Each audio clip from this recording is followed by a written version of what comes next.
बिस्मिल्लाहिर्रहमानिर्रहीम। BBC Asia के लिए आपका मेज़बान खुर्रम अब्बास विरक अपना प्रोग्राम अनमोल रतन लेके हाजिर है।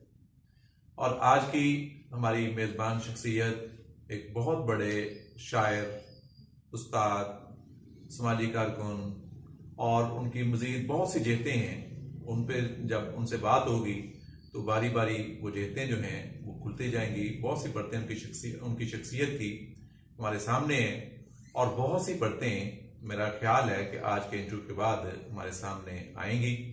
तो इससे कबल क्या हम उनसे बात करें और बातचीत का सिलसिले को आगे बढ़ाएं, मैं उनकी किताबें जो हैं वो सबसे पहले आपके सामने उनका मुख्तसर तारुफ पेश करूंगा कि आपकी जिंदगी जो है वो देहात से शहर की जानिब बढ़ी और इस सारे सफर के दौरान में देहात से शहर पहुंचने तक उन्होंने तालीमी मराहिल किस तरह से तय किए और किस वक्त किस लम्हे उन्हें इस बात का इल्म हुआ कि वो शायर हैं, इस पे बात करेंगे। लेकिन उससे पहले उनकी किताबें, सबसे पहले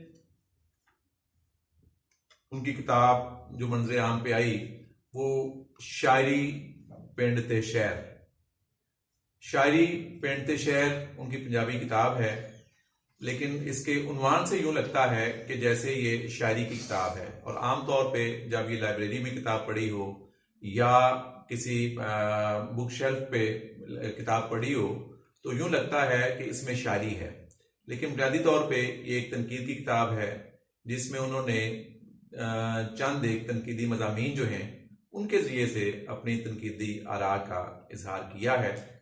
और मेरा ख्याल है कि पंजाबी में जो तनकीदी कुतब मौजूद हैं उनमें इस पाए की किताब शायद ही कोई और हो इस मौजू के हवाले से, जिस मौजू पे उन्होंने यहाँ पे इस किताब में कलम उठाया है। और ख़ास तौर पे जो पंजाबी में अलामत का इस्तेमाल है वो अगर समझना हो तो उसको समझने के लिए शायरी पेंडते शहर समझे बगैर शायद जो पंजाबी जुबान का अलामती निज़ाम है वो आपको समझना आ सके।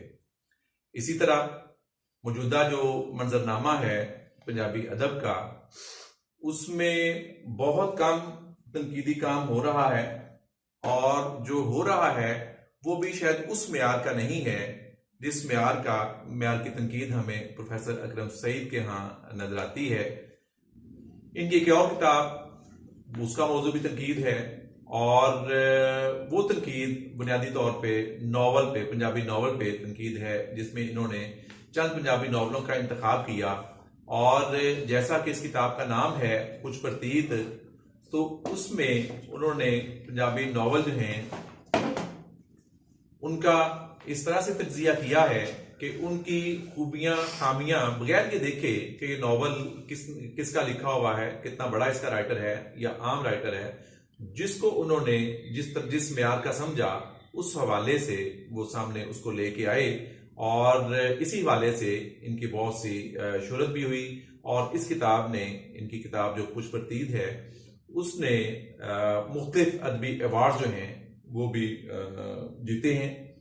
और इसके अलावा इनकी एक और बड़ी खूबसूरत किताब एक शायर एक नज़्म, ये भी बुनियादी तौर पे तनकीद की किताब है, लेकिन इसमें भी इन्होंने अपना वही जो तरीका है वो इस्तेमाल किया, जैसे मैं अभी अर्ज कर रहा था कुछ प्रतीत के हवाले से, कि नोन जो शायर हैं उनकी भी और जो अननोन शायर हैं उनकी भी एक एक नज़्म लेके तो उसका तर्जिया बिल्कुल खालस इस मेयार पे किया कि जो जिस तरह की चीज़ उन्हें नज़र आई वो उन्होंने लिख दी।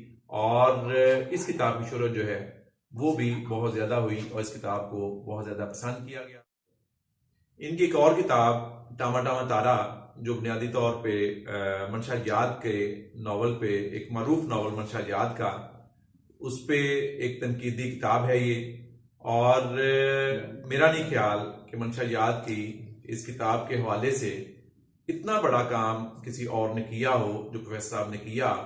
और जो इनकी किताबें सबसे ज्यादा पसंद की गई हैं उनमें से एक किताब ये टमाटा तारा है। और मंशा याद के नॉवल को समझने के लिए ये किताब और इसका मुतालिया जो है वो बहुत ज़्यादा ज़रूरी है। और इसके अलावा वैसा कि जो हाल ही में एक और किताब आई है जो उर्दू में इनकी बाकायदा पहली किताब है, उर्दू की बहुत सी कुतब जो हैं वो इन्होंने लिख रखी हैं, लेकिन उनके अभी मुसवदे जो हैं वो तो मौजूद हैं, अभी वो प्रिंट नहीं हुई, अभी वो पाइपलाइन में है। लेकिन पहली किताब जो इनकी मंजर आम पे बाकायदा आई है वो रहगुजर है, जिसमें बहुत से मुख्तसर खाके मौजूद हैं, जिसमें मुख्तलिफ कॉलम जो हैं इनके लिखे हुए मुख्तलिफ अखबारों में वो हैं और मुख्तलिफ तकरीबात में इनके पढ़े गए मज़ामीन हैं। अभी ये मेरे सामने जो मेरी लाइब्रेरी में इनकी चंद कुतब थी वो उनका तारुफ मैंने आपको कराया। प्रोफेसर अकरम सईद साहब इस वक्त उर्दू के हवाले से भी और पंजाबी के हवाले से भी अदब में एक बड़ा नाम और मुकाम रखते हैं। इनके तारुफ के लिए बहुत वक्त चाहिए, लेकिन हम ज्यादा वक्त जो है इनके तारुफ पे सर्फ नहीं करते, इनकी तरफ बढ़ते हैं और इन्हीं से इनके काम और इनकी हयात के हवाले से चंद बातें करते हैं। तो अस्सलाम वालेकुम प्रोफेसर साहब। वालेकुम सलाम। हाँ जी, कैसे हैं आप? ठीक है, बिल्कुल ठीक, शुक्र है। हाँ जी, हम आज आपका इंटरव्यू जो है ना, इंटरव्यू नहीं है, बुनियादी तौर पे एक नशिस्त है। बहुत शुक्रिया। हाँ जी, और गपशप के अंदाज में आपका जो काम है उसको और आपकी जो जिंदगी का सफर है वो आपकी जुबानी सुनना भी चाहेंगे और उससे कुछ सीखना भी चाहेंगे, और हमारे जो सुनने वाले देखने वाले हैं उनको भी बहुत सी नई चीजें जो है आपकी शख्सियत के हवाले से ज़रा बहुत लोग जानते हैं और शायद कुछ लोग कुछ चीजें ना भी जानते हों, वो हम उनके सामने लाना चाहते हैं। तो आपका सफर जो है जिंदगी का भी और पढ़ने का भी और अदब का, इसका बुनियादी तौर पे आगाज कहाँ से होता है? खुरम साहब, बात यह है कि बचपन ही में जब हम आंखें खोलें, प्राइमरी स्कूल में जाने लगे, तो घर का माहौल बड़ा इल्मी और अदबी सा था जी।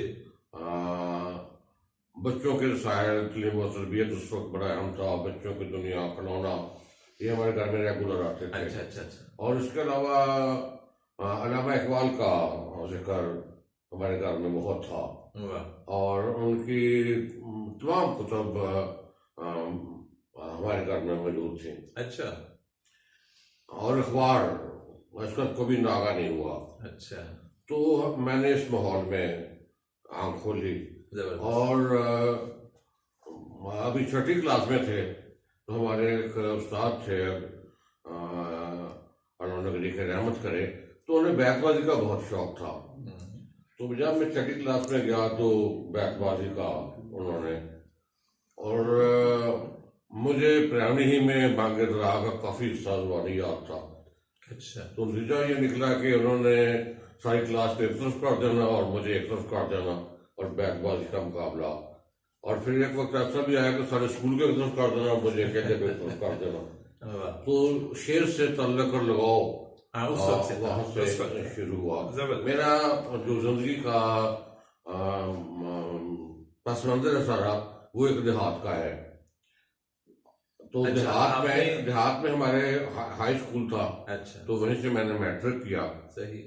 मैट्रिक के बाद मुख्तलिफ शहरों में उस वक्त मिंटकुमरी था, साहिवाल है, साहिवाल, फैसलाबाद, लाहौर में तालीम हासिल करने के मौके मिले।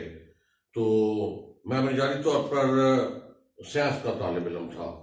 अच्छा। लेकिन अदब का साथ एक ताल्लुक और बचपन से पैदा हो गया था। तो साइंस के साथ साथ मैं अदबी काम का आगाज भी कर दिया। आपने फरमाया कि आपके घर में अखबार आता था, बच्चों के रसाइल आते थे, और साथ ही आपने फरमाया कि आपका ताल्लुक एक गांव से है।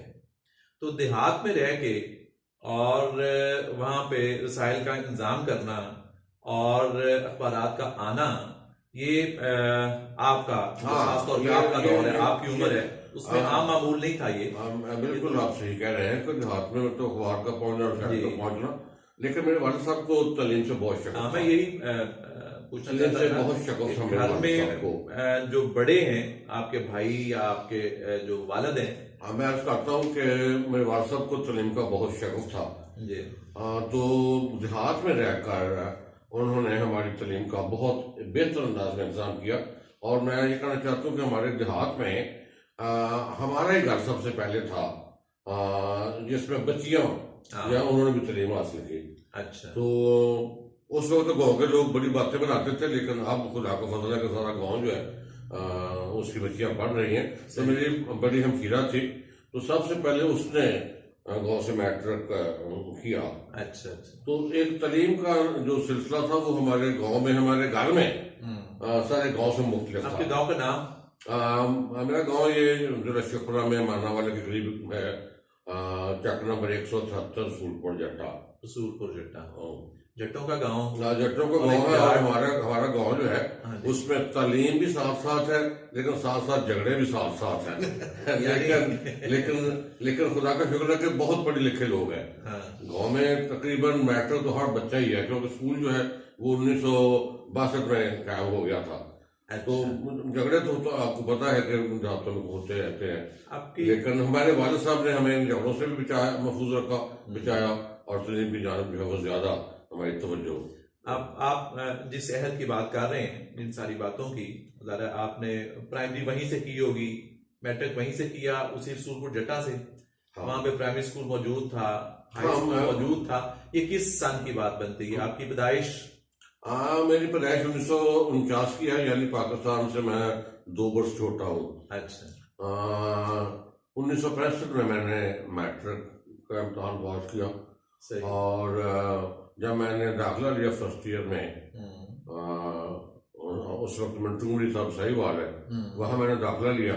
तो सन 65 की जंग मैंने मैट्रिक के पेपर देते हुए देखी है। इम्तहान के बाद देखी सन 65 की जंग। और उस जंग में तो मैंने मैट्रिक का इम्तहान दे रखा था, तो ठीक है, उम्र हो गई थी 19-18 वर्ष। तो उस वक्त जो कौम की हालत थी, जिस तरीके से सारी कौम का एक इज्तिमाई मजाज और सिलसिला दीवार वाकई वो दिन बड़े यादगार दिन होंगे आपके लिए यकीनन। तो लफ्ज से रिश्ता आपका स्कूल जाने से पहले ही जुड़ गया, जैसा मुझे जो आपकी बातों से लग रहा है कि रिसाले घर में आते थे, अखबार घर में आती थी, माहौल वाले साहब तलीमी माहौल मुझे मैसर आ गया बचपन ही में। तो निसाब से हट के लफ्ज लिखने का सिलसिला कब शुरू हुआ?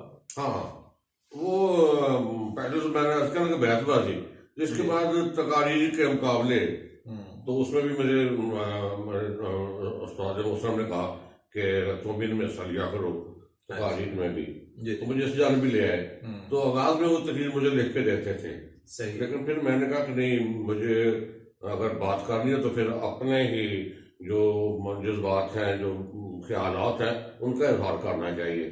तो फिर मैंने तकरीर भी अपनी अपने लिखने शुरू कर दी। तो वहाँ जो लिखने का सिलसिला जो है वो से ज्यादा मजबूत रिश्ता बन गया। तो स्कूल ही से मैंने लिखने का अमल जो है वो शुरू कर दिया। अच्छा। तो आपको कोई जहन में है पहली तकरीर या पहली तहरीर?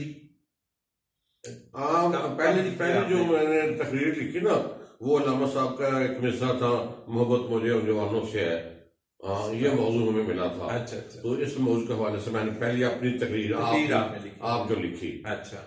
तो बुनियादी तौर पे ज़रा आप नसर निगार भी हैं, आप शायर भी हैं, बाकी आपके जो शख्सियत के जहते हैं उनकी जानब बारी बारी आगे आते हैं। तो शायरी का सिलसिला कब शुरू हुआ? मैंने कहा ना कि जब बैतबाजी का सिलसिला शुरू हुआ ना स्कूल में जी, तो ऐसा मौका है कि मैं एक जानब था, स्कूल एक जानब। बात कोई ऐसा आ जाता था कि मुझे शेर नहीं आता था। सही। तो फिर मैं खुद गाड़ लेता था। तो वहां शेर गाड़ने का सिलसिला शुरू हो गया। कि अगर कोई लफ्ज ऐसा आ गया कि जिस पर मुझे शेर नहीं आता। सही। मतलब याद अच्छी तरह कि एक दफा आ गया और शेर जो मेरे दूसरे थे साथी वकालत साथी, उन्होंने वो भी ढूंढ ढूंढ के लाते थे। हाँ जी। तो उन्होंने गलत शेर पढ़ा लेकिन आखिर में जोए आया। अच्छा। तो अब उसका मुझे कोई शेर नहीं आता था, तो फिर मैंने खुद ही जोए का शेर जो बना लिया। नाज़रीन, आप लेते हैं छोटी सी ब्रेक और ब्रेक के बाद हाजिर होंगे और गुफ्तगू का सिलसिला यहीं से शुरू करेंगे।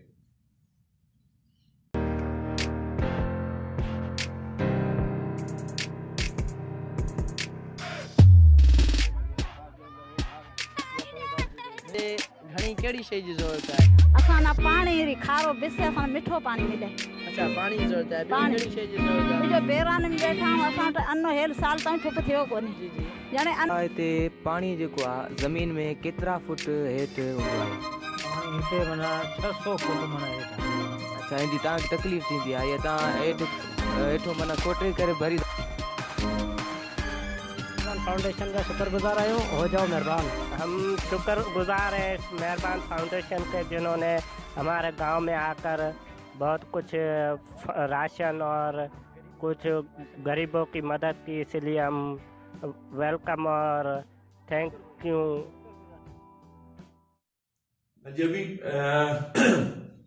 आप फरमा रहे थे कि शेर घड़ने आपने ज़रा तभी शुरू किए और ये बड़ी बात है उस उम्र में शेर घड़ना जो है ये आपके मतलब जो फितरी एक मिजाज के अंदर चीज शामिल होती है।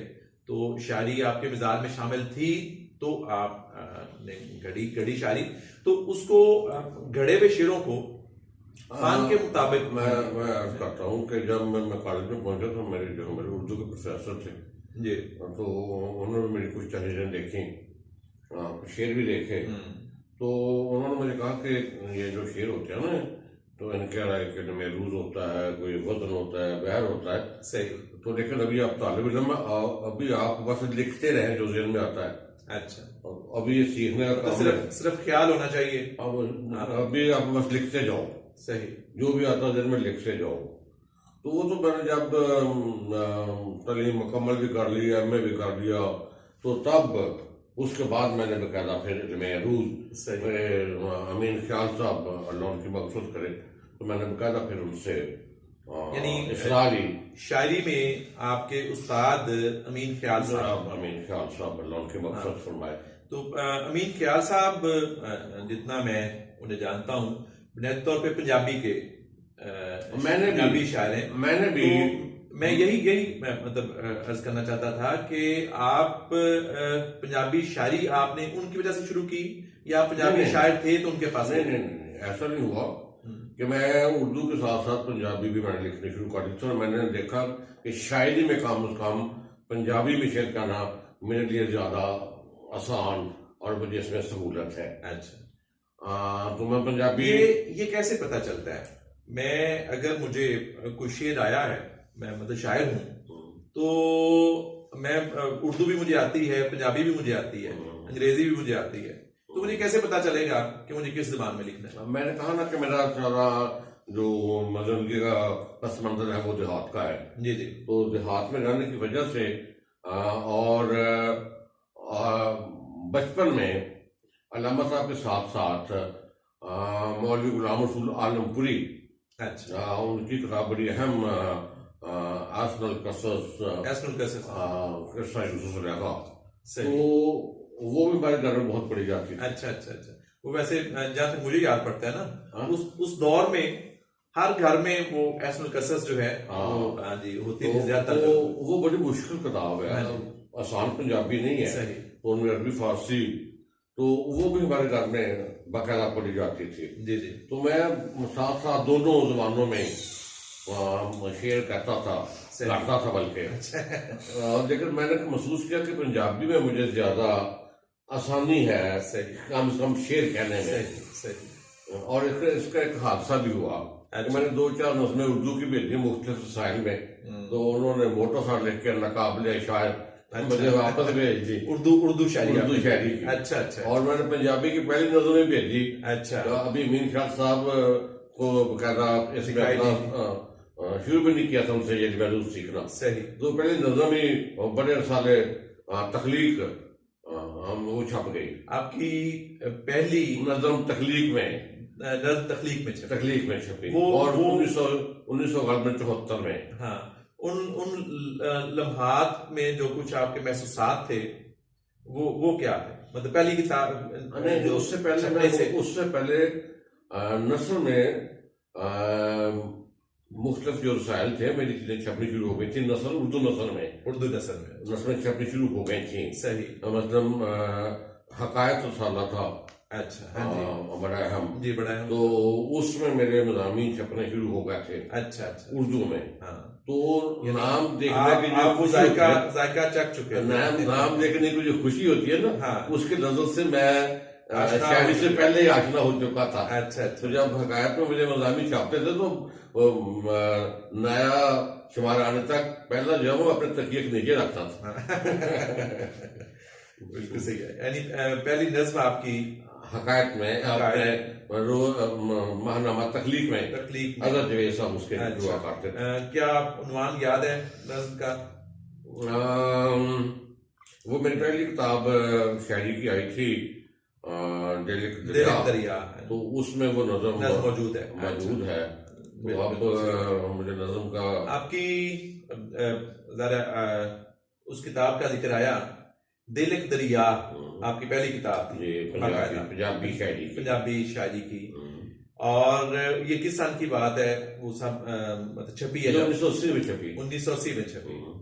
तो 1980 और 1949 ये दरमियानी फासला जो है, ये सारा दरमियानी अरसा है, इसमें आपने इतनी ही शायरी की जितनी छपी या उसके अलावा भी थी? सिलेक्शन नहीं आपने अपनी की? बहुत सारी थी, इंतखाब किया आपने? बहुत सारी थी। अच्छा लेकिन अब मैं देखता हूँ कि वाकई वो शायरी जो थी उस वक्त वो उस वक्त की ही थी। अच्छा वो उनका ना छपना ही बेहतर था। अच्छा, जो नहीं छापी, ये जो छाप भी नहीं है जो छपी उसमें वो भी उसमें शामिल करते हैं? नहीं हाँ। यार, जो 1980 क्योंकि- में मेरी किताब छपी, जहां तक मैंने सुना है, जो मैंने वो किताब आपकी देखी भी है, उसमें तो बहुत बेहतरीन शायरी है आपकी।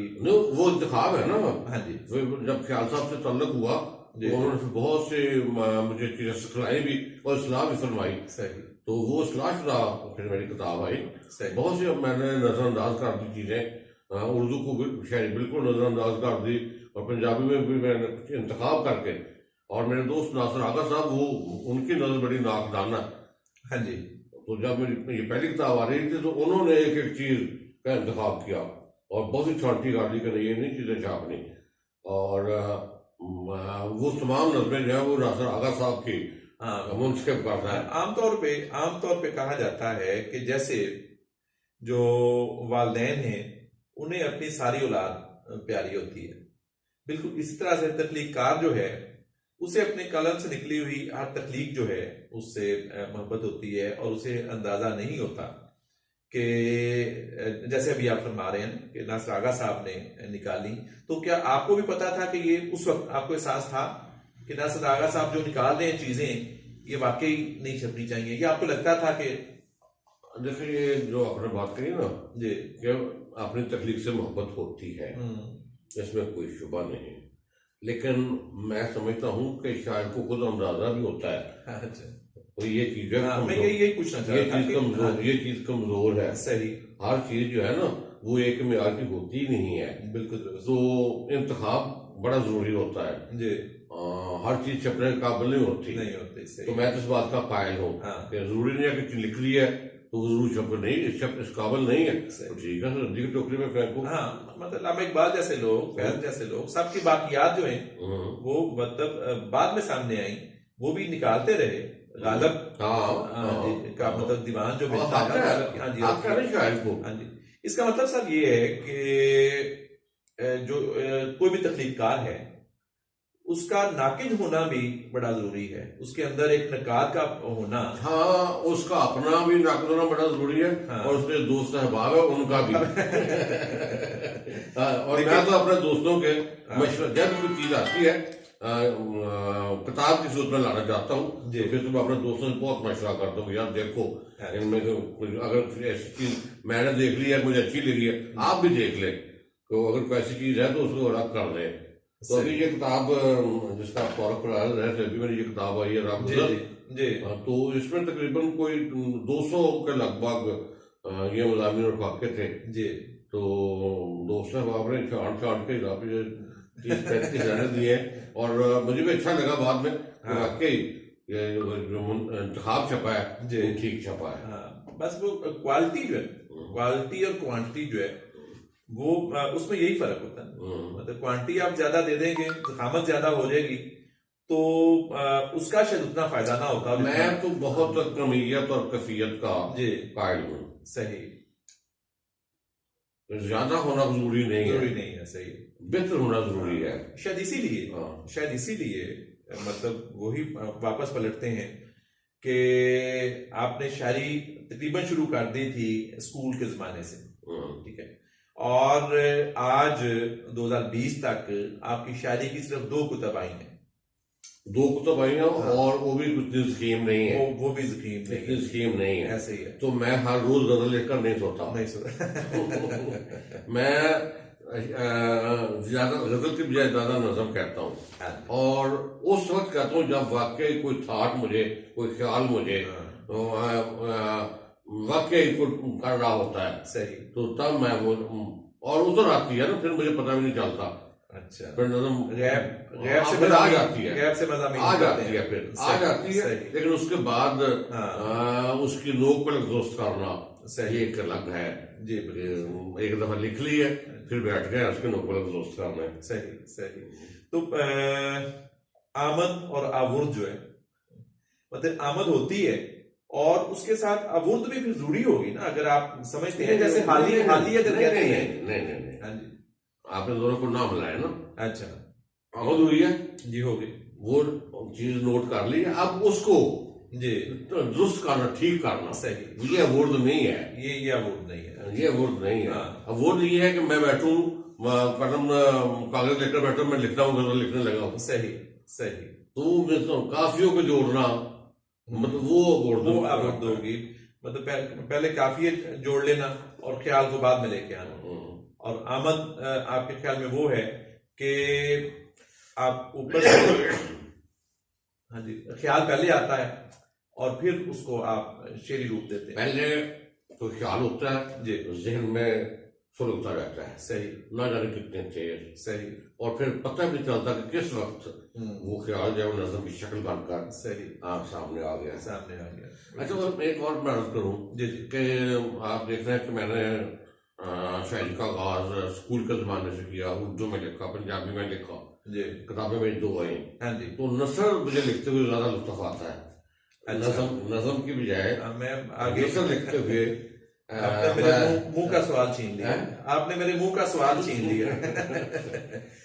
आपने नसर भी लिखी उर्दू में भी और पंजाबी में भी, आपने शायरी भी की, लेकिन शायरी मेरा ख्याल है कि आपने उर्दू में जो की थी वो मैंने बस हाँ जी, वो बात खत्म कर दिया। हाँ, वो शुरू हुई सिर्फ पंजाबी में, शायरी सिर्फ पंजाबी में, शायरी सिर्फ आपने पंजाबी में की।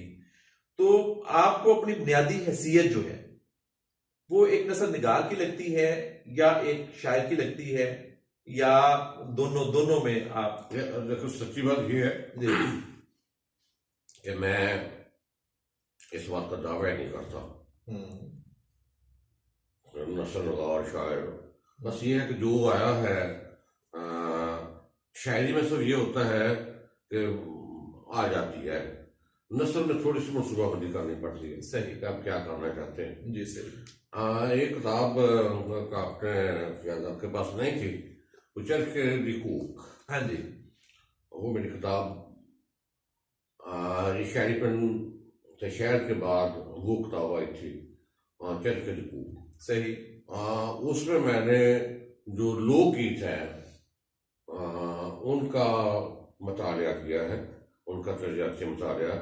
तो लोकगीतों में जो लोक दानिश है वो मैंने उनमें तलाश की है, जबरदस्त। तो वो तलाश करते हुए मुझे बड़ा मजा आया कि वो उसका ताल्लुक हमारी धरती के साथ, हमारी सकाफत के साथ, हमारी तहजीब के साथ, सही। और लोरी से लेकर बैन तक, यानी पैदाइश से लेकर मौत तक, शायद ही कोई जिंदगी का ऐसा मौजू होगा, पहलू होगा जिसके हवाले से हमारे लोकगीत जो हैं वो मौजूद नहीं है। सही। और उन गीतों में लोक दानिश जो है, वो मौजूद। लोक जो फोक विजडम जो है वो किस कदर है, जबरदस्त। तो वो तलाश करते मुझे सबसे ज्यादा अच्छा, मजा अच्छा लगा, आपको अच्छा लगा। मजा आया। सही। बाकी ये किताबें जो है नावल पर कोई काम मुझे नजर नहीं आ रहा था, जी। तो मैंने कहा चलो ये करके देखते हैं। अच्छा। तो उसमें भी मैंने कोई ये नहीं किया कि जो नावल का आगाज कब हुआ, कहाँ से इसका चला, इर्तिकाई सफर, मैंने ये काम नहीं किया। सही। मैं वो नावल जिसमें मुझे कुछ नजर आया। जी, सही है। कुछ बेहतर या मतलब कुछ काम नजर आया? नहीं, पहली सूरत तो बेहतरी की होती है ना, बेहतरी। कि उसमें कुछ चीज होती है। सही। और फिर उसमें कुछ हर चीज को मुकम्मल तो होती नहीं है, तो उसमें अगर कुछ थोड़ी बहुत भी मेरे अपने नुक्ता नज़र से मैं समझता था कि ये चीज ऐसी होनी चाहिए, तो मैंने उसका जिक्र कर दिया। और टमा टमा तारा मशहूर का बड़ा नावल है पंजाबी में, तो उसका मैंने जब पूरा मुतालिया किया तो इसमें मुझे बहुत मेहनत करनी पड़ी। मुमकिन है मुझे याद साहब को नावल तख्लीक करते हुए इतनी मुद्दत ना लगी हो जितने मुझे उसका तजिया करते हुए लगी। तो बहुत बड़ा नावल है, बहुत अच्छा नावल है, लेकिन कुछ बातों में मुझे उनसे इतला भी था। सही। वो उसका भी मैंने तज़किरा कर दिया। आपने ये खुद जो बात की कि एक बड़ा नॉवल निगार जिसका एक बड़ा मतलब बुत है, बड़ा नाम है, ठीक है, उनकी लिखी हुई चीजें जो हैं वो लोग उनको मिनो आम तौर पे मतलब कबूल भी करते हैं और उनसे मोहब्बत करते हैं, उन्हें पसंद करते हैं। तो उसका दूसरा एंगल दिखाना, उसका दूसरा पहलू जो है ना, वो दिखाना जो है वो थोड़ा मुश्किल काम नहीं होता? मारूफ बात है, कोई चीज आप मुतालिया करते हैं, पढ़ते हैं जी, तो मुतालिया करते हो आपका एक नुक्ता नजर बन जाता है। सही। आपकी एक राय बन जाती है उसके बारे में। तो मेरा तो यही है कि जो मेरी राय बनती है जी, उस चीज को पढ़ने के बाद जी, तो ईमानदारी से उसका जिक्र कर दिया। और मैंने यही किया है। और उसमें मैंने कोई तस्सीन बामी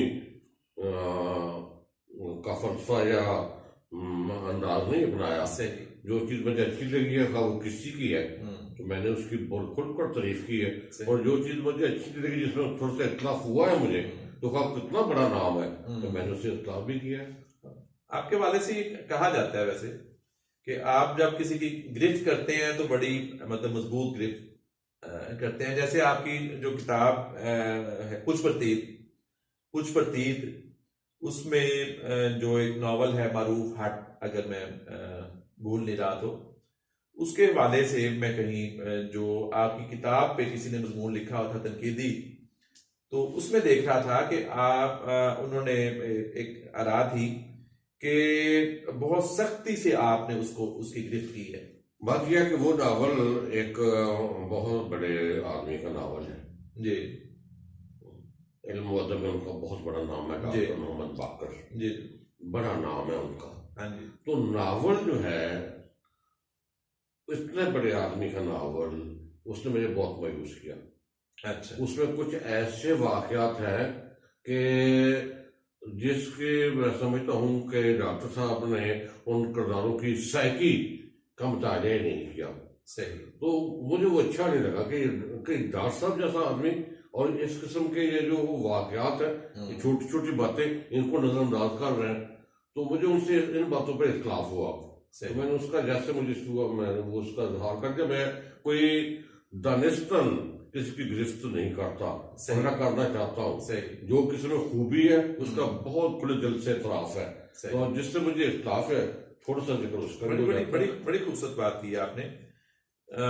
जो जैसी चीज है वैसी जैसी आप महसूस करते हैं, जैसा उसको आपकी आंख देखती है, जैसा आपको वो लगती है, वैसा आप लिख देते हैं।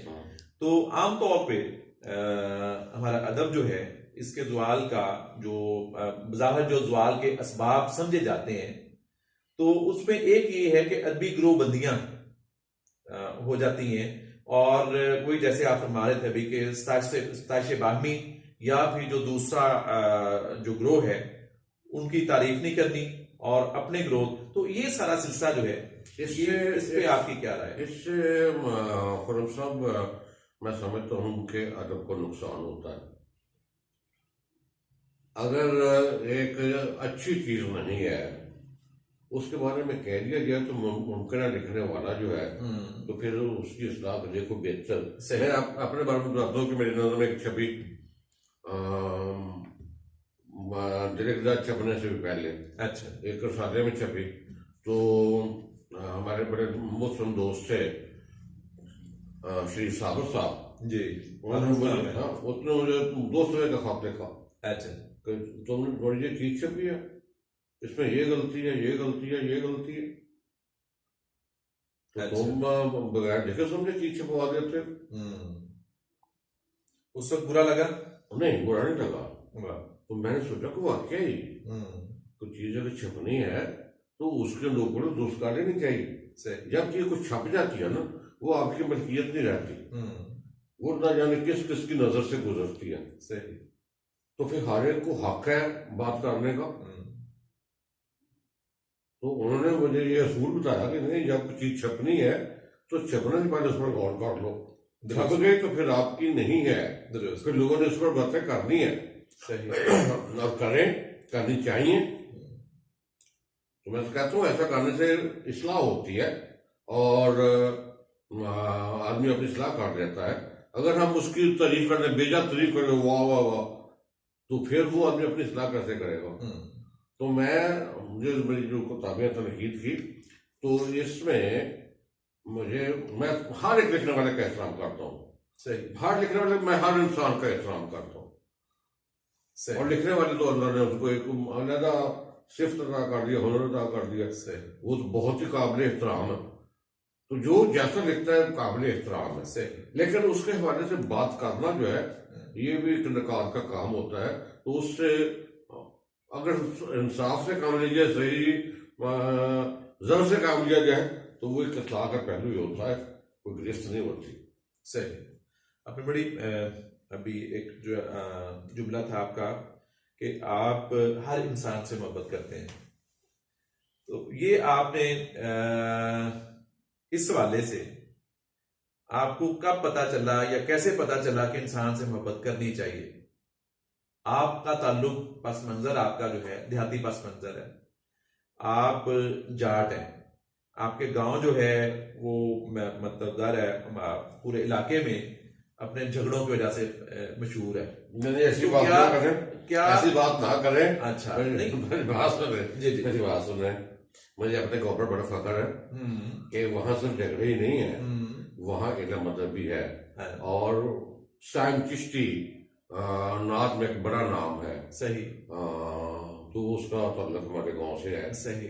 और हमारे गांव में बड़े बड़े लोग, जिनमें मेरे साथ इकराम, गुलाम रसूल जट, मास्टर अली बख्श साहब, ये ऐसे एकदम दोस्त लोग थे कि जिन्होंने सारे गांव में, इलाके में इल्म की रोशनी फैलाई है। तो हमारा गांव जो है, और जब उसका हाई स्कूल बना 1962 में, तो इर्द गिर्द कहीं हाई स्कूल नहीं था। अच्छा। इर्द गिर्द के तमाम देहात के लोग हमारे गांव में आते थे। अच्छा। तो और हमारे सिर्फ आपका घर जो है, सिर्फ आपका जो जाती घराना है वो ही पढ़ा लिखा नहीं था, मतलब पूरा गांव जो है। मैं करता हूँ जी जी कि आगाज में तो हमारा घर था जी, हमारी कुरबा था। हाँ, लेकिन बाद में जब हाई स्कूल बना तो फिर तो मतलब तस्लीम वहां हो गई। और हमारे गांव के बेशुमार लोग का ताल्लुक जो है वो तदरीस से है। अच्छा। शोभा जो है, और जिनमें हमारे कुलबे के बहुत से लोग थे। अच्छा। तो सारे इलाके में इल्म और रोशनी तकसीम करने के हमारे गांव का अमल रहा है। अच्छा। और उसमें खास तौर पर मैं नाम लेता हूँ गुलाम रसूल, जिन्हें हम जट साहब कहते थे। अच्छा। तो इतना आलम फाजल आदमी मैंने अपनी जिंदगी में नहीं देखा। अच्छा। स्कूल के बाद कॉलेज में, यूनिवर्सिटी में बड़े बड़े लोगों से वास्ता रहा और बड़े बड़े तलीम याफ्ता लोग, लेकिन मैंने जट साहब जैसा आलम फाजल आदमी अपनी जिंदगी में नहीं देखा। अच्छा। और तमाम और मैंने उन्हें किताब पढ़ते नहीं देखा। लेकिन ये एक नई चीज है। लेकिन दुनिया जहान की कोई बात पूछ लें, जोग्राफिया का कोई सवाल कर ले, किसी खित्ते का नाम ले आप, तो सारी इंफॉर्मेशन वो आपको बता देंगे। अच्छा। रियाजी का मुश्किल से मुश्किल सवाल कहा जी, और उंगलियों पे गिनेंगे और हल करके बता देंगे। अच्छा। तो और तमाम इलाका उनकी इस इल्मी सीरत का की गवाही भी देता है और उनसे फैज़याब भी हुआ है। सही। तो हमारे मतलब देहात में झगड़े तो हर जगह होते हैं, जहाँ इंसान है वहाँ झगड़े तो हैं, लेकिन हमारे देहात की जो शराकत है वो इल्म से है। अच्छा, ये मेरे लिए खबर है। मेरे लिए खबर है। अच्छा, जबरदस्त। तो गांव से आप कब निकले? गांव से मैट्रिक आने के बाद तालीम के लिए फैसलाबाद गए आप? नहीं, पहले मसाईवाल गया। अच्छा। एफएस में वहां दाखिल हुआ। अच्छा। बीएससी में मैं फैसलाबाद उस वक्त लैंडपुर होता था, जी जी। वहां हुआ। फिर एमए वगैरह तो मैंने खुद ही किए, और फिर एमफिल और पीएचडी का सिलसिला चला। लेकिन बहरहाल मेरे गांव ने मुझे बहुत कुछ दिया। सही। तो मुलाजमत का सिलसिला कब और कैसे शुरू हुआ? घर वाले जो है उन्होंने तो गांव से भेजा था डॉक्टर बनाने के लिए, और बाहर है कि हर वालदा की ख्वाहिश होती है। लेकिन मेरे अंदर जो थोड़े से अदबी जरासीम थे जी, तो मैं साइंस की किताबें कम पढ़ता था और अदब की ज्यादा पढ़ता था। सही। तो नतीजा ये निकला कि उर्दू में तो माशाल्लाह बहुत अच्छे नंबर आए, और साइंस के मज़ामीन, हालांकि होता यह है कि जो साइंस के लड़के होते हैं उनके साइंस के मज़ामीन में ज्यादा आते हैं, लेकिन मेरा ऐसे जरा उल्टा मामला था। सही। तो जहाँ तक फिर वो ख्वाब तो वालदान के मेरे नहीं, वालदान के ख्वाब तो अधूरे रह गए। और मैंने अपने लिए तदरीस के शोबे को ज्यादा पसंद किया कि मैं ज्यादा इसमें शौरी तौर पे मैं समझा कि मैं ये काम ज्यादा बेहतर अंदाज में कर सकता हूँ। और इसका बस मंजर भी था कि सारे मैंने देखा अपने इर्द गिर्द जितने मेरे लोग थे सब के सब उनका ताल्लुक इसी पेशे से था। तो मैंने कहा मैं भी ये काम कुछ बेहतर कर सकता हूँ। ये आपने किया और बहुत बेहतर काम। नहीं, मैं जब पीछे देखता हूँ तो मैं कम से कम मुतमिन हूँ कि मैंने अपने कोशिश के मुताबिक पूरा उतरने की कोशिश जरूर, और मैं मुतमिन हूँ। मुतमिन है। दोबारा आपको मौका दिया जाए, एफएससी में आपको नंबर दे दिए जाएं? नहीं, मैं दोबारा मेरा इसी से है, ऐसी आप उस्ताद ही बने। मैं बिल्कुल इसी से मुतमिन हूँ। बिल्कुल सही है। अभी जरा जहाँ से जट साहब के हवाले से बात शुरू हुई थी तो इंसान दोस्ती की बात हुई थी, तो आपके हवाले से आपकी जो पहचान है वो शायरी भी है, आपकी नसर भी है, आपका बतौर उस्ताद होना भी है, और उसमें बड़ा जो हवाला आपसे मिलने वाले जो लोग हैं आपका जो बड़ा हवाला बताते हैं वो इंसान दोस्ती ही को बताते हैं। तो ये अदब ने आपको इंसान दोस्त बनाया या इंसान दोस्ती ने आपको अदीब बनाया? मेरी जिंदगी में मेरी बड़ी हमशीरा कुलसुम अख्तर जब उनकी मकसूद करें, और मेरे बड़े भाई मोहम्मद सादक अल्लाह उनको सेहत वाली लंबी उम्र अता करे, इनका बड़ा अमल दखल है। अच्छा। मेरी तरबियत में भी जी, तालीम के साथ साथ। सही। दूसरे बहन भाई मुझसे छोटे थे तो मुमकिन है उन्होंने कुछ मुझसे सीखा हो, तो मेरे अड्डे दोनों थे तो इनसे मैंने बहुत कुछ सीखा है। मेरी बड़ी बहन अल्लाह उनके मकसूद करे तो उन्होंने मुझे बहुत कुछ सिखाया। सही। तो ये उनकी तरबियत है जो मुझे इंसान दोस्ती की जानब लेकर गई। सही। तो माशाल्लाह हयात थे तो उनका भी बहुत अलग था, ऐसे आपके साथ। मामलों से। अच्छा तो मैंने उनसे बहुत कुछ सीखा अच्छा, और ये सारा उन्हीं का फैज है। सही। में ये चीजें अगर कोई है तो उन्हीं की अता करता है। यकीनन है, और इसका तो ज़रा ज़माना मुतरफ है। तो जो आपका अदब है उस वाले से दोबारा बात करते हैं कि आप समझते हैं कि अदब राय अदब और अदब राय जिंदगी जो है, इन दोनों को साथ मिला के चलाया जा सकता है? देखिए मेरे सुने, अदब आम जो चीज तहरीर होती है जी। उससे मुख्तलिफ होता है जाहिर है। और मुख्तलिफ होना चाहिए। जी जी, ये अदब राय अदब है ठीक हो गया। कि अदब दूसरी तहरीरों से मुख्तलिफ हो, तो ये बात अदब राय अदब है। सही। लेकिन उस अदब में क्या है, वो इंसान की जिंदगी में किस अंदाज से असरअंदाज होता है, सही। और उसे होना चाहिए। ये अदब राय जिंदगी है। सही। मेरे ख्याल दोनों चीजें जो है हाँ वो साथ साथ ही है। अदब को अदब होना चाहिए जी, और अदब में कुछ होना चाहिए। कुछ होना चाहिए। सही। आप इस हवाले से जितना रोमानवी अदब है, वो तो अदब राय अदब हो गया ना, या तरकीब साथ तहरीक जो है उसमें वो सिर्फ उनका मोटिव हो गया कि दुनिया को बदलना है, तब्दील करना है। आपकी जब शायरी पढ़ते हैं तो कहीं कहीं जो जितना मेरा मुतालिया चिंता मैंने पढ़ी है और दिल एक दरिया जो है उसकी चंद एक चीजें मेरे सामने हैं। चिंता मैंने पूरी उसका जरा बाकायदा मुतालिया किया है, तो उसमें मकसदियत तो कहीं ना कहीं नजर आती है, लेकिन वो मकसदियत जो है वो बाकायदा प्रोपेगेंडा नहीं लगती, जो मुझे उसकी चीज अच्छी लगी। अदब और प्रोपेगेंडा में यही तो फर्क होता है ना जी कि प्रोपेगेंडा में तो आप सीधी बात कह रहे थे, हाँ जी, तो अदब में थोड़ा सा उसको बेहतर अंदाज में सही, थोड़ा सा नोकड़ दुरुस्त करके जी जी, पेश करना चाहिए। तो और मैंने समझता कि बेमकसद कोई चीज होती है, बेमकसद रबी को होता है। सही। तो जो रुमानी अदब की आपने बात की है जी जी, और कहा कि अदब अदबिया, मैं समझता कि नहीं, अच्छा, उसमें भी कोई ना कोई मकसद जो है वो जेर सतह मौजूद ही होता तेरे है। सत्ता ये मकसद तो हो सकता है कि दूसरे उससे हाथ उठाते हैं, लुत्फ उठाते हैं, हाथ उठाते हैं, और वक्ती तौर पे ज़रा वो अपने मसाइल से कहीं और चले जाते हैं। तो ये बाकायदा तौर पे, हाँ, इसके लिए हमें तो कम नहीं है। हाँ नहीं, ये बहुत अहमियत है। ये अगर इसकी अहमियत ना हो तो वो सारा इतना अदब का जो मतलब है सिलसिला जो रुमानवी है वो तो जाया हो गया। और ऐसा नहीं है, और ऐसा नहीं है।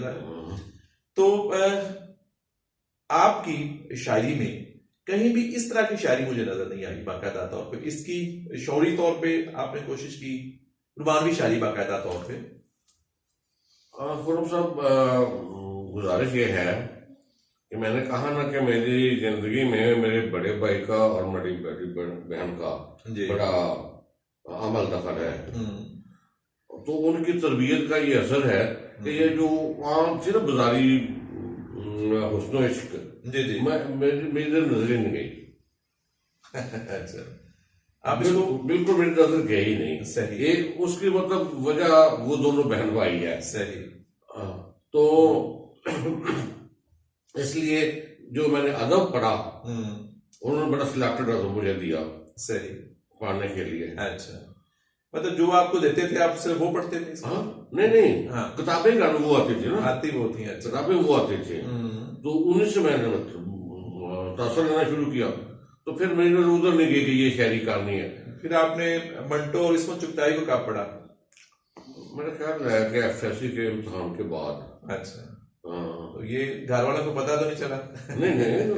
नहीं, हाँ, तब उन्होंने मुझे इजाजत दे दी ना। भेजा पहले तो उन्होंने बकायदा नसीम हिजाजी सारा पढ़ाया। सही।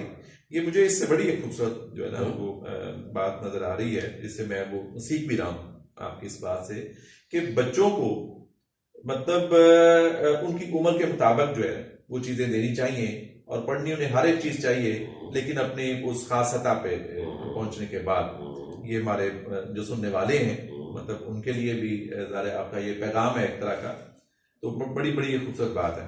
तो उसमें एक बार मैं थोड़ा सा इजाफा करूँ। जी जी, मैंने अपने वो बहन भाई का जिक्र किया ना। हाँ जी। तो मेरे छोटे भाई है खालिद साहब, हाँ। और उनसे छोटे डॉक्टर शाह साहब, तो इनका भी हिस्सा है मेरी जिंदगी में।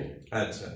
वो इस अंदाज से कि मेरी चीज जब मैं लिखता था तो मैं सबसे पहले इन्हीं को दिखाता था। अच्छा, यानी पहला शिकार आपका यही होते थे। तो वो बड़े मफीद मशवरे देते रहे। हाँ। उन्होंने बड़े मफीद मशवरे देते थे। सही। तो उनकी मतलब आपने कहा ना कि तो नाकद होने चाहिए। हाँ जी। तो मेरे साथ ये दोनों नाकद मौजूद थे। अच्छा, घर में तो ये मुझे ये तो- बताता हूँ, और मैं उनके मशवरे मानता रहा। बड़ी बड़ी सहूलत थी ये तो बड़ी और सहूलत फिर है। अब माशाल्लाह बेटियों जैसी लाडली वाली शादियाँ है वो देखती है, तो वो भी मुझे मशवरे देती है। तो उसके वजह से मैं मानता हूँ।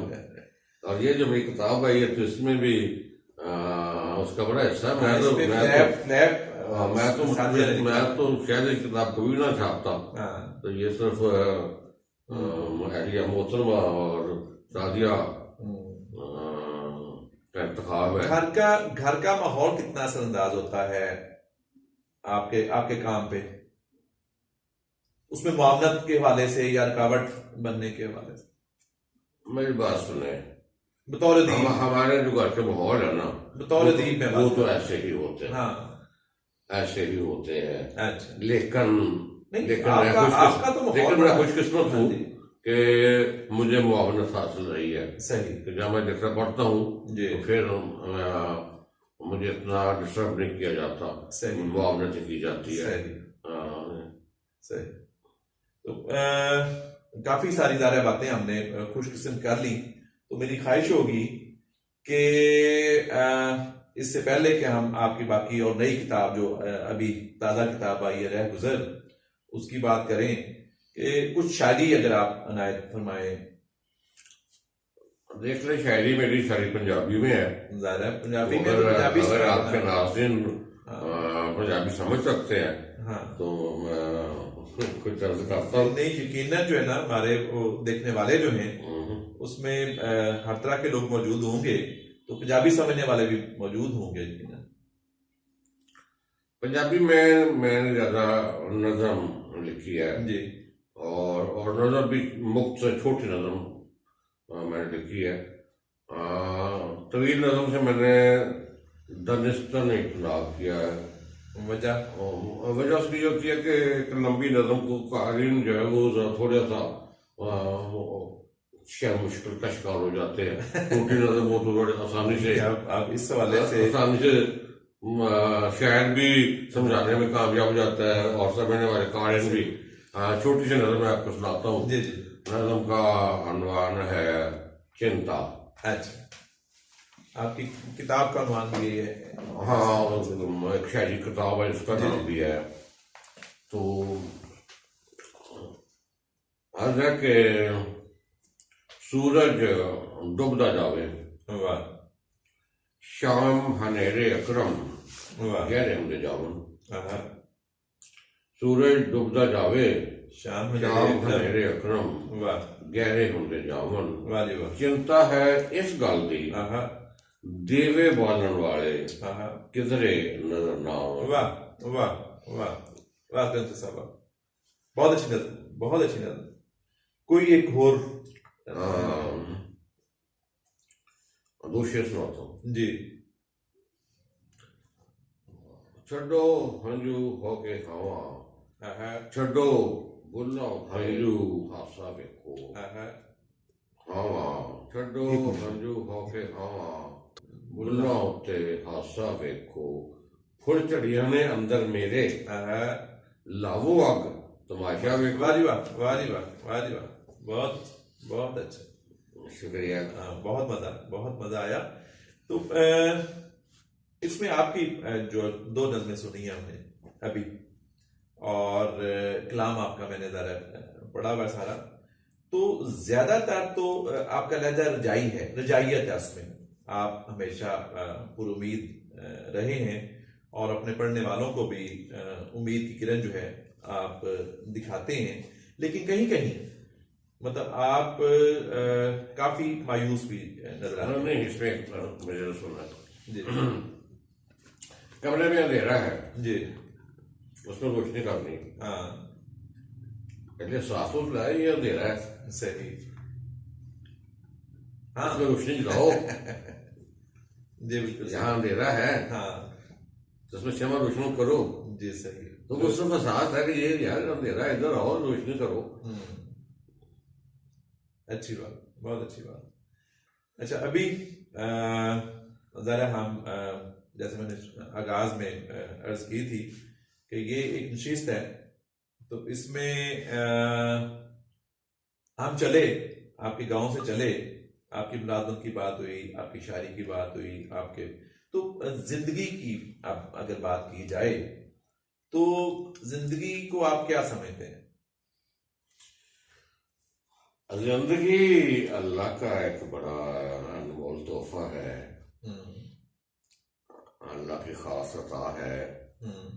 और मैं तो अपने आप को बड़ा खुशकिस्मत समझता हूँ और अल्लाह का शुक्रगुजार हूँ कि उसने सारे अज़ा सही सालम रखे और इतने खूबसूरत कायनात को देखने समझने के मौके फराहम किए, तो उसका जितना शुक्र अदा कीजिए कम है। और इसके अलावा मुझे अपने अजीज़ों कारब के अलावा अपने दोस्तों से बहुत मोहब्बत मिली, इतने मोहब्बत के ये उसका ही अल्लाह ही का फजल है। मेरे जो इतनी औकात नहीं थी, इतनी मुझे मोहब्बत मिली। और इसके साथ असातिज़ा हम इंशाअल्लाह सब का मैंने जिक्र किया, बहुत मोहब्बत थी। अब्दुल करीम खालिद साहब बहुत उन्होंने मोहब्बत थी जी। तो मैं तो हर पास मैंने तो मोहब्बत से बैठी है, दोस्तों से मोहब्बत से बैठी है। डॉक्टर इशफाक अहमद विर्क साहब हैं, डॉक्टर कमसराज साहब हैं, नासिर आगा साहब हैं, खुर्रम विर्क साहब हैं, अहमद बाबर साहब हैं, बेशुमार दोस्त हैं, एक एक का नाम बेशुमार, सबसे मोहब्बतें मुझे मिली। सही। और खजाए खानदान से, और ये मुझे मेरा गांव जिसमें आप जिक्र करते हैं, ठीक है झगड़े ही बहुत थे, लेकिन मेरी जो बहुत मोहब्बत थी मेरे गाँव वालों ने, सही, बहुत मोहब्बत थी, बहुत इज्जत थी। तो मैं तो अल्लाह का जितना शुक्र करूँ कम है। और बेटे जिंदगी बहुत खूबसूरत है। बहुत खूब जी। तो ऐसे ही मेरे ज़हन में एक सवाल आया, बड़ा आमियाना सा एक सवाल मेरे ज़हन में आया है। कहा जाता है आमतौर पे कि शायर जो है वो नाकाम आशिक होता है लेकिन बहुत से मेरा कोई तजर्बा नहीं है। मैं इस बारे में नहीं कह सकता, मेरा कोई तजर्बा नहीं है। इश्क आपका कोई तजर्बा नहीं है। सही। इश्क को आप बुरी चीज समझते हैं शौरी तौर पे? नहीं, या देख मेरी बात, ये भी तरबियत है? हाँ जी, मेरे नजदीक जो इश्क है जी वो इसार का नाम, जबरदस्त, दूसरे के लिए हाँ जी अपने ख्वाहिशात अपना आप कुर्बान कर देना। सही। इश्क बहुत बड़ा मुकाम रखता है ऐसे। और शायद आज इन दिनों जिस तरह हमारी जिंदगी है, हम इश्क की सतह तक पहुंचने की अहलियत ही नहीं रखते। तो अगर वो नहीं है तो फिर बाकी सब कहानियां हैं। सही। फिर तो वो बात ही नहीं है। तो ये जो मतलब बाजारी सी बातें हैं, ये मुझे कभी पसंद ही नहीं आई। करने या बात करने तो उस पर पहले देना चाहिए, चलना भी चाहिए। सही। अगर चल नहीं सकते तो उस रास्ते पर जाना नहीं चाहिए। सही। तो इश्क तो बहुत बड़ा जज्बा है, बहुत बड़ा जज्बा है। लेकिन आपने इश्क तो किया है, आपने इश्क तो किया है जो मुझे पता चला है वो अपने तलबा से, अपने मतलब किताब से आपको इश्क है, आपने तालब इल्मों से आपको इश्क है। बतौर उस्ताद आपका जो बड़ा नाम है, आपके तालब इल्म मेरे बहुत से जानने वाले हैं।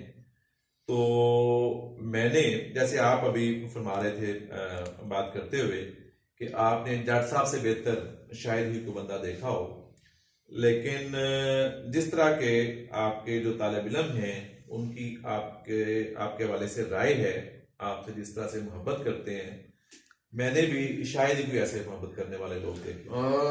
मैंने क्या कि अपने उस्ताद से मोहब्बत। मैंने तदरीस के शोबे को अपनाया है, जी। खुद अपनाया है। तो मैंने कोशिश ये की है कि अपने फर्ज को बेहतर अंदाज में अदा किया जाए। सही। मैंने अपना फर्ज निभाने की कोशिश की है। तो अगर किसी को ये राह अच्छी लगे तो उनकी मोहब्बत है, उनकी मेहरबानी है। तो मैं उन अपने तमाम शिगिर्दों का ममनून हूँ, एहसानमंद हूँ, शुक्रगुजार हूँ, जो जिन्होंने इसका समझा है कि हमने इनसे कुछ सीखा है। तो मैं तो उनका शुक्रगुजार हूँ। तो आपके नजदीक अच्छा उस्ताद बनने के लिए मतलब क्या क्या करना चाहिए? क्या खुर्ब साहब, ये बहुत बड़ी जिम्मेदारी है। उस्ताद होना एक बहुत बड़ी जिम्मेदारी का काम है। लोगों के लगते जिगर जी आपके पास आते हैं, आप पर एतमाद करते हैं और समझते हैं कि हमने भेजा है तो उनकी तालीम और तरबियत बेहतर अंदाज में हो।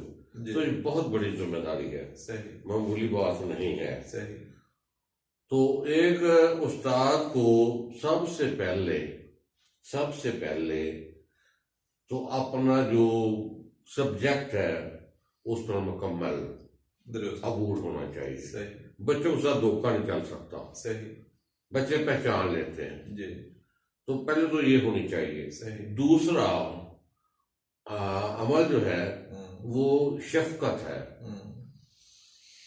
सही, बच्चों के साथ मोहब्बत, शफकत। जी, शफकत में, मोहब्बत में बड़ी ताकत होती है। सही, डर और खौफ जो है वो, उसमें वो ताकत नहीं है जो शफकत में है। सही, आप उनसे शफीक लहजे में बात करें, वो बात सुनते हैं, मानते हैं, और उन्हें इस बात का खौफ होता है कि अगर हमने ये काम ना किया तो सर नाराज ना हो जाए। मतलब आप मार नहीं प्यार वाले, बिल्कुल उसका कायदा है। बिल्कुल। मुझे तो एक मेरे स्टूडेंट ने एक सबक दिया था। अच्छा तो उसने कहा था, सर ये जानवरों के बच्चों से मोहब्बत करो तो वो भी समझ लेते हैं। वाह, तो हम तो इंसान के बच्चे हैं, हमसे को मोहब्बत करें हमें पता नहीं चलता। सही, मुझे तो ये सबक मुझे एक स्टूडेंट ने दिया। सही, तो मैंने तो सारी उम्र इंसानों के बच्चों से मोहब्बत की है। और बदले में मोहब्बत मिली है, और बदले में आपको भी मोहब्बत और मिली है, जैसे फरमा रहे हैं। और उसके सिले में जी, जी, ना जाने उन्होंने मुझे कितनी मोहब्बत दी है। सही। तो ये मैं हर उनका शुक्रगुजार हूँ, अपने तालिब इल्मों का। ठीक हो गया। जो मौजूदा नस्ल है, नौजवान नस्ल, आपका ताल्लुक ज़ाहिर शोबा तदरीस से है, और आपने कई 2 नस्लें तो कम अज कम ज़ाहिर है, एक मतलब बहुत पहले के जो लोग थे और नई नस्ल जो है उसको भी आप उसके साथ भी इन टच हैं। तो इनको आप समझते हैं कि जहानत में ये मतलब पिछली नस्ल से आगे हैं, लेकिन बाकी जो तहजीब है या इस तरह के जो बाकी मामलात हैं उनमें ये कहाँ खड़े हैं? हम साहब, मुझे एतराफ करते हुए कतन कोई हिजाब नहीं है कि हमने नई नस्ल के लिए वो कुछ नहीं किया जो हमें करना चाहिए था। सही, इसमें हमारा कसूर है। जी, हम उनकी सही तरबियत और सही अंदाज में तालीम नहीं दे सके। सही, नई नस्ल के मसाइल को हम समझने की कोशिश ही नहीं कर रहे। सही, नई नस्ल में जहानत है, बहुत जहीन है, लेकिन रास्ते का तयन जो है उसमें थोड़े से उलझे हुए हैं। वो हमारा काम था, हमारा फर्ज था जी, कि हम उनको सही रास्ता भी बताते, उनको बताते कि ये मंजिल है तो ये रास्ता है। सही, तो हम उनको सही रहनुमाई नहीं कर सके। सही, तो इसमें हमारा कसूर है, नई नस्ल का नहीं है। नई नस्ल की जहानत, उसका मैं बहुत मोतरफ हूँ, सही, लेकिन ये जो उनके उलझावे हैं, हाँ, तो ये हमारी वजह से है। ये हमारी वजह से, और कुछ टेक्नोलॉजी का भी इसमें है अमल दखल।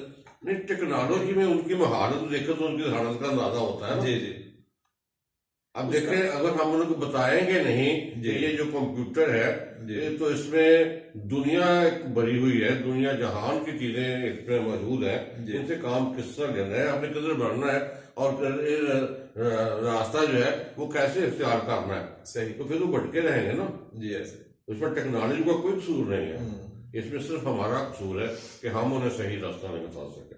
बिल्कुल सही है। आपके नजदीक आज के अहद का अलमिया क्या है?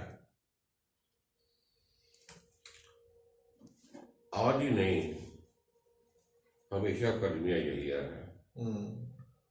खासतौर पर हमारे जो खिते हैं इसमें जी तालीम का फकदान और तरबियत का सही ना होना। तालीम, हमने एक स्लोगन दिया, स्कूलों में बड़े बड़ा लिखा होता है इल्म बड़ी दौलत है। जी। हमने इल्म को इस दौलत क्या बना दी कि कोई नौकरी मिल जाएगी, दौलत के साथ जोड़ दिया। कुछ पढ़ लेंगे, कुछ सनद मिल गई, नौकरी मिल जाएगी और इल्म जनाब दौलत कमाने लगा। सही। हमने इसमें उलझा दिया। हमने ये बताया नहीं कि इल्म तो रोशनी होता है, इल्म तो एक शऊर को देता होता है, इल्म तो शख्सियत की तरबियत करता है। जी सर, बड़ी खूबसूरत बात आपने की कि इल्म जो है उसको दौलत के साथ जोड़ दिया गया है। मैं ये अर्ज करना चाहता हूँ कि इल्म सिर्फ संदेह डिग्री लेने का नाम नहीं है ना जी। अगर शख्सियत की बेहतर नहीं होती, उसकी तरबियत नहीं होती, जी। इंसान में जो बर्दाश्त नहीं आती, जी जी। तो मैं समझता हूँ कि वो तालीम अपना सही हक अदा नहीं कर रही होती। सही सही, बिल्कुल सही है। चलिए वापस आपकी किताबों की तरफ पलटते हैं और आपके मतलब शायरी की तरफ और आपकी नस्र की तरफ। तो जितने शुरा और इत्तबा हैं वो किसी न किसी तंजीम से वाबस्ता होते हैं और जाहिर है मतलब मुख्तलिफ शहरों में मुख्तलिफ तंजीमें काम कर रही होती हैं और शेखुपुरा में बहुत सी अदबी तंजीमें हैं। तो आपका ताल्लुक किन किन अदबी तंजीमों से है? ये अदबी तंजीमें होती है ना, ये इनका भी मुआशरे में बड़ा अहम किरदार होता है जी। और हमारे तहजीब व तरबियत में इनका एक बड़ा अमल दखल है जी। तो शेखपुरा में माशाल्लाह बहुत सी तंजीमें काम कर रही हैं और मैं तो आपसे कहा ना कि मैं हर लिखने वाले का बल्कि हर इंसान का एहतराम करता हूँ और हर लिखने वाले को बहुत ज्यादा एहतराम करता हूँ, तो हर एक मेरे लिए बड़ा मोतबर है। तो लेकिन मेरा तो ज्यादा दरीचा से है अदबी तंजीम जी और माशाल्लाह दरीचे के सारे दोस्त बड़ा अच्छा लिख रहे हैं। अर्शद नईम साहब है, नईम गिलानी है, अजहर शाहीन अब्बास साहब हैं, डॉक्टर इशफाक है, असगर जवेद साहब हैं, साहब हैं, खुरम साहब है, तो सारे दोस्त। और इससे पहले हमारे अल्लाह की मकसद करे प्रोफेसर सदीक शाह साहब जी और हमारे बहुत सीनियर आबदी साहब। हाँ जी। तो मैंने इनसे बड़ा कुछ सीखा है जी जी। और इस तंजीम ने भी शेखपुरा में अदबी माहौल को आगे बढ़ाने में बड़ा अहम किरदार अदा किया है। और फिर ये इनके अजहर वगैरह की दोस्ती तंजीम जी वो भी मशायरों के जरिए एक तहजीबी अमल को आगे बढ़ा रही है जी। बिल्कुल ऐसे। और यूनुस गुल साहब की एक तंजीम है, उनका हफ्तावार मुशायरा करवाती है। हाँ जी। तो माशाल्लाह हर कोई अपनी जगह बड़ा ठीक काम कर रहा है और जो भी शमा जलाए जी जी तो बहुत अच्छा है, ठीक है। पाक ब्रिटिश आर्ट्स का भी आपके पास आप ओहदेदार हैं उनके भी, तो उनका क्या कंट्रीब्यूशन है यहाँ पे शेखुपुरा के वाले से? हाँ माशाल्लाह, मतलब साल 2 साल से ये सिलसिला शुरू हुआ है तो उनके भी अच्छे प्रोग्राम है और अभी मजीद जो कभी आगाज ही हुआ है जी, तो मुझे उम्मीद है कि मुस्तकबिल में ये तंजीम भी बड़ा एक अहम किरदार अदा करेगी और शेखपुरा की जो इल्मी अदबी फिजा है जी उसमें इसका बड़ा अहम हिस्सा रोल होगा। सारे दोस्त जो पर आपके ब्रिटिश आर्ट्स से मुंसलिक हैं, हाँ जी, वो तमाम के तमाम मेरे सामने है। तो माशाल्लाह हर कोई अपनी जगह पर एक जगमगाता को सितारा है। तो सही। मुझे उम्मीद है कि इनकी रोशनी जो है वो भी इस मुआशरे के अंधेरे को कम करने में बड़ा अहम किरदार अदा करेगी। सही। तो ये तंजीमों की बात हुई, और उसमें ज़्यादा कुछ सीनियर मेंबर्स होते हैं, कुछ जूनियर शुरा और इतबा होते हैं। तो उसमें आप क्या समझते हैं कि आपके जरिए से जो शेखुपुरा है उसको फायदा हो रहा है, और कितना हो रहा है आपके मतलब बात ये होती है, हाँ जी, तंजीमों की बात हुई, शायरी की बात हुई, तो शायरी का मुस्तकबिल आपको शेखुपुरा के वाले से खास तौर पे क्या नजर आता है? माशाल्लाह बहुत अच्छा। यहाँ पैदा शहनवाज है, अरशद नईम है, जी, नईम रानी है, अजहर अब्बास है, हाँ जी। और यासुफ माशाल्लाह नए नए शायर बहुत बहुत बहुत अच्छा बहुत अच्छे शायर है, बिलाशुबा। इंशाल्लाह शेखपुरा में इल्म अदब के हवाले से जी, शेखपुरा का नाम रहेगा। शेखपुरा के हवाले से ये कहा जाता है कि शेखपुरा जनाब ये भी, जैसा हमारे आप गाँव की बात करते हैं कि क्या लड़ाई झगड़े वाले लोगों का, तो शेखपुरा बड़ी मोहब्बत करने वाले लोगों का शहर है। दुरुस्त। लेकिन हमारा ऐसा बना दिया गया है कि पता नहीं यहाँ कैसे सब लाने वाले लोग हैं। सही। तो यहाँ बहुत इल्म अदब वाले, यहाँ आप देखें कि शरानी जैसे लोग मौजूद हों, हाँ जी, डॉक्टर महमूद शरानी जैसे लोग जी, हों, बिल्कुल यहाँ अनवर सैयद जैसे लोग हों, जहाँ कर्नल हुसैन जैसे लोग हों, सही।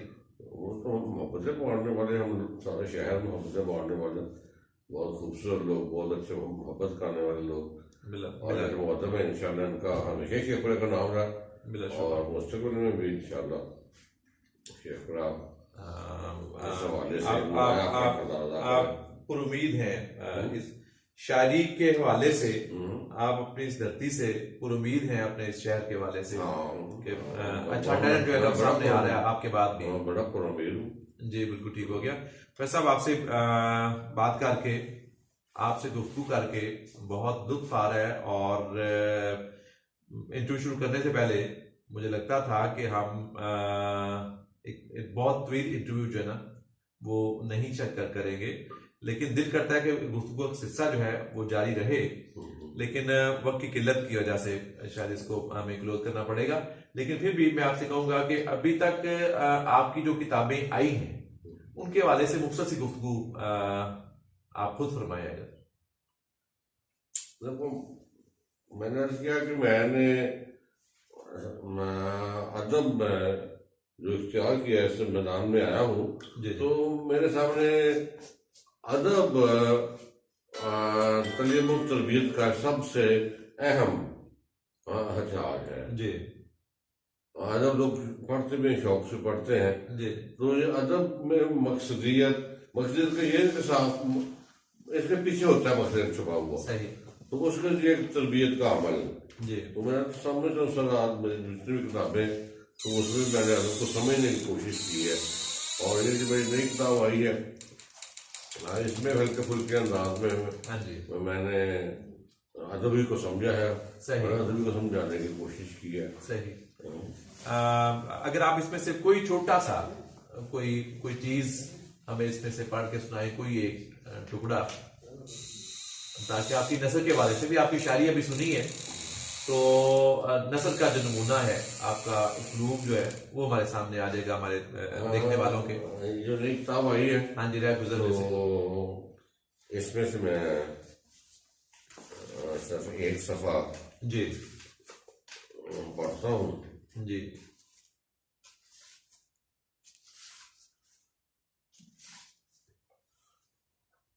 आगाज में मैंने एक सफा लिखा किताब के हवाले से, वजाहत, हमदर्दी, माजरत। अच्छा, ये किताब शाया करने का मेरा कतअन कोई इरादा नहीं था। अच्छा। इसकी दो वजूहात थी। एक तो ये कि मुल्क बहरानी कैफियत से गुजर रहा है, और किसी किस्म की फजूलगर्दी का मुतहम्मल नहीं है। इसलिए मैं हरगज नहीं चाहता था कि मुल्क को कौम का कीमती कागज ज़ाया हो, और दूसरा मुझे आपके कीमती वक्त का भी एहसास था। ये कागज और ये वक्त किसी और बेहतर अंदाज में भी ज़ाया हो सकता था। इनके यहाँ ज़ाया होने की जिस तोहमत का मुझे सामना है उसका मुझे अफसोस है, मगर चूंकि ये सब कुछ बादलन ख्वास्ता ही सही हो गया है, तो अब शराफत का तकाजा यही है कि आपसे हमदर्दी का इजहार किया जाए। ये सिर्फ अहलिया मोहतरमा की ख्वाहिश का एहतराम और सादिया की मोहब्बत बड़ी जिद है। मुझे अहबाब की आली ज़र्फ़ी से उम्मीद है किताब की इशाअत के बाद भी ताल्लुकात बहाल ही रहेंगे, खा उनकी नौइयत कुछ भी हो। मैं उन तमाम अहबाब का शुक्रगुजार हूँ जिनके अशार इन कालमों और मज़ामीन में शामिल किए और उनका हवाला तक नहीं दिया, और उन हज़रात से दिली माज़रत कि जिनके शेरों का खून करके उस सुर्खी से अपनी तहरीर को रंगीन बनाने की नाकाम कोशिश करता रहा। माशाल्लाह, बहुत अच्छे। आपका सलूक जो है वो इस एक पैरे से ही नजर आ रहा है, आपके सलूक की चाशनी और उसमें तंज और मिजाज है जो शमूलियत है, बहुत खूब। वैसे भी एक दफा फिर से कहूँगा कि आपसे बात करके, आपकी गुफ्तगू सुन के बहुत कुछ सीखा, बहुत कुछ जाना, और उसके लिए हम भी आपके शुक्रगुजार हैं, और यकीनन हमारे जो देखने वाले हैं वो भी आपके शुक्रगुजार हैं। और इंशाअल्लाह ताला कभी मौका मिला तो फिर इस चीज को आगे बढ़ाया जाएगा। बहुत शुक्रिया। बहुत शुक्रिया।